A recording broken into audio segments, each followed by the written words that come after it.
Hello, Travel Trailer Nation friends. Today we're going to talk about a project I just completed on the outdoor entertainment area of my 294RK, and it was a lot of fun, and I don't say that very often on the projects that I do. And this project was created to have a safe place for the outdoor Dish Wally Receiver while we travel. So here's the tools you're going to need. I'll throw them up on the screen. You're going to need a wall bracket to hold the Dish Wally receiver, a 2-inch hole saw, and a 2-inch desk grommet. And hopefully you're not hearing all the wind noise that I'm hearing right now, but we've got some really strong winds rolling through Texas, so hopefully the audio is okay. So first off, let's talk about Alliance Delta support. All I really wanted to know is what was the thickness of the back wall on the outdoor entertainment center. So as usual, and you know I'm not very happy with Alliance's support model. I did a video on that not long ago.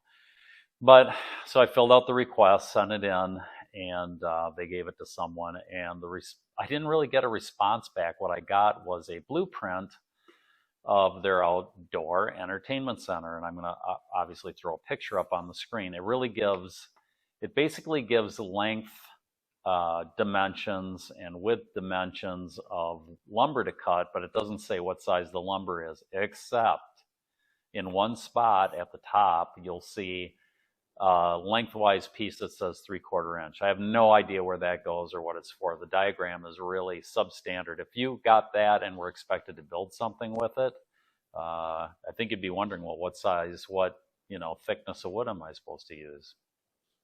So anyway, that was a problem I had. So I sent a reply back saying, so am I to assume from this that the back wall of the outside entertainment area is 3/4 inch thick? And the tech responded that that was his understanding. So before we get into all of that, the project, let's just go through the background of this whole Delta 294RK entertainment center, because it actually came with a number of issues. The first issue that we had is I was checking for continuity because I wanted to hook up the Dish satellite receiver to the outdoor TV, and I could not get any continuity between any of the satellite cables and the outdoor TV cable hookup. What ended up being discovered by our tech at our dealership is that someone had cut the cable back behind the fireplace, and instead of repairing it, it basically just taped it into the bundle. So that got fixed under warranty. The other issue that I have with Alliance and what they do is that they run a cable for each, well, of course, depending on their design, but for each TV, there should be a cable for satellite. In our case, the bedroom doesn't come with that, which is fine, but the outdoor TV and the TV in the living room do have cable hookups. Now, what Alliance Delta would like you to do is anytime you want to watch a different TV, you can go and pull that lower basement wall off, which is held on with like a small little bungee. Pull that panel off, get back there, find the right cable, and then plug it in. Now keep in mind there'd be one for cable TV, there'd be a coax for satellite 1 and a coax for satellite 2. And in our case, there's an additional one that just runs from the right side of the basement area over to the left side. So that one I don't plan on ever using. That's if you want to hook up another TV outside, which makes no sense. Okay, so they could have just as easily wired every cable in that trailer to a 3 or 4 port coax cable type F base plate, which is basically what I ended up doing, and then just label them satellite 1, satellite 2, cable, etc. Okay. So the top 2 shelves, now the second issue is the top 2 shelves of the outdoor entertainment area are completely covered by the TV. So there's no easy spot to really place that receiver so that you're able to see it. And it's important to be able to see it because you want to know whether when you turn it on, it actually comes on or not. Because you're going to have to troubleshoot your satellite TV every once in a while, or maybe every time.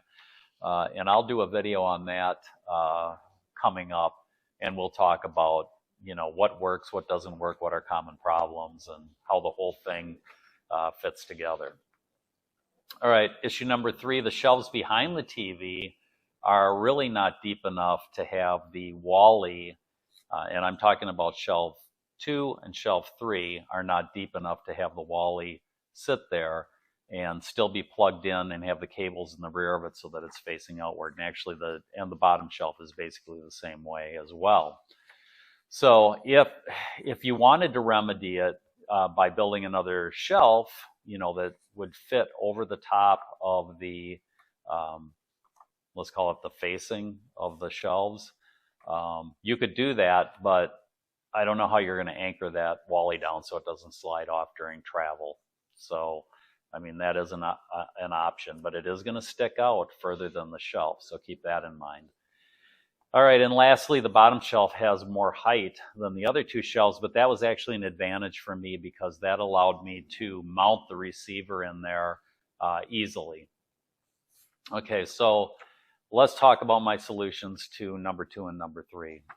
First, we bought a wall bracket, and I'll throw these up so you can see them. We bought a wall bracket to hold the Wally against the back of the bottom shelf. And although Delta had told me that that was 3/4 inch plywood, I could tell from just pushing on it with my finger that it was very flimsy 1/8 inch press board. So thin that there's no way you could actually screw a wall bracket into that and expect it to stay. It definitely would pull out from the wall when you're traveling. So I mounted the bracket into the bottom of the middle shelf support. The bracket comes with Velcro straps, so that's what holds your unit in place to that bracket. And I ran the screws that I mounted into that bottom shelf support through the Velcro so that they can't move either. Now, since the mounting of the lower bracket actually keeps the brace 3/4, so you're 3/4 inches out where you're mounting it at the top, so that leaves the bottom of the brace out 3/4 of an inch from the back wall. So to remedy that, I cut another 3/4 inch strip piece of wood, and I screwed that into the bottom of the brace so that there would be no flexing during travel. All right, so secondly, I needed to route the wires down to the receiver. Now, Delta probably should have created a little port up there so that wires could be run down below, but they didn't. They just made the shelf, and which is kind of bizarre because all the hookups are up there, where if you were putting a box up there, you're definitely not going to be able to have any access to it. So the next thing I did was I just created a 2-inch hole with a 2-inch hole saw, and then I got a 2-inch desk grommet and I popped that into the hole, and all 3 of the wires, the cable, the power, and the connection that runs from the receiver to the TV all fit through there without any problem. Now, one thing that was really shocking and surprising is that shelf, when I cut through it with the hole saw, ended up only being 1/8 inch press board, and that's disappointing. However, I can and will give it a center brace to give it a little more support, and we don't plan on putting anything really heavy up there. But as RV cabinets go, flimsy. And you've seen some of my previous videos on the cabinets that were in the Imagine in the rear by the couch were put together pretty flimsily, and I ended up kind of rebuilding them. So, and I don't think I need to rebuild this cabinet. I just want to give it a center support to give it a little more support. I could see if someone put something heavy in there, and they do tout this as being, hell, here's all this extra storage. Well, that's not going to hold a lot of weight. If you're going down the road with a 1/8 inch piece of press board and it's only held on the front and the back, that thing is going to flex, and eventually it is going to probably crack, break, and everything's going to fall down. It's just been my experience. Now, looking at the pictures that I'm going to put up about the wires going through and all that, obviously there's still some cleanup I have to do. I worked in a very restricted space. I couldn't open the door all the way to basically film it. And so I do have, when I can get to it, I want to clean up the wiring up there so it's neater, and I can vacuum up the sawdust and everything like that. But I am really, really happy with how it turned out. And the total cost of the project was $38.75. And I'll put links down below to the items that we used in case you're interested in doing a project like this. If you have a friend that has a hole saw, and I do, I've borrowed hole saws from Frank before, but I just thought, I've used his hole saw enough that I should probably just buy a 2-inch hole saw and have it here. So that's $16. So if you have a hole saw, you can take 16 off the 38. I doubt anyone's going to have a desk grommet laying around, but if you do, there you save another basically $5. The bracket, you could make your own if you wanted to. I can't imagine it would be awfully hard to do that, but it was easier to just buy the bracket, which I think was $16.99. But again, I'll put the links below. So that's it for the project. It was a lot of fun, which, like I said, I don't say that very often, but it was a lot of fun, and it went really quick. I would say it's probably it's a half an hour job, maybe, if that. And it looks really nice. And I know that receiver is going nowhere now when we go down the road, and I won't have to unhook it, hook it up again, any of that. So I'm really happy with it. And I hope you found this entertaining. So until next time, happy camping.